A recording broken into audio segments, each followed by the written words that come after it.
We're going to go to one of Paul's epistles back into 2 Corinthians today, chapter 6, verse 14. It says, "For what do righteousness and wickedness have in common?"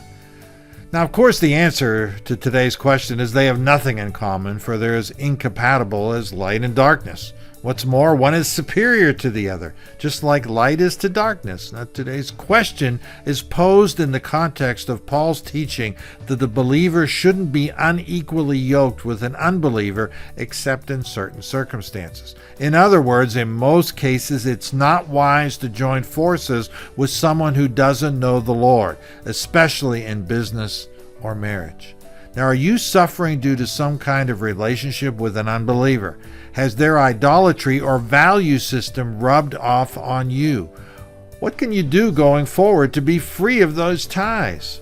If nothing, then how can you reinforce yourself spiritually to continue to grow and obey the Lord? Now let's read the context of today's question in 2 Corinthians chapter 6. We'll go to verse 14. "Do not be yoked together with unbelievers. For what do righteousness and wickedness have in common? Or what fellowship can light have with darkness? What harmony is there between Christ and Belial? Or what does a believer have in common with an unbeliever? What agreement is there between the temple of God and idols?" Well, there's a lot of questions there.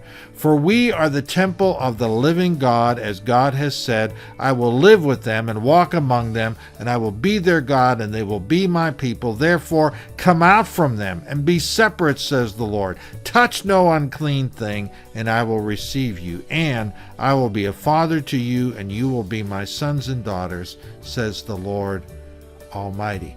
Whew. Okay, now that you've heard the word of the Lord, where possible, divest yourself of all inappropriate relationships with unbelievers as quickly as you possibly can.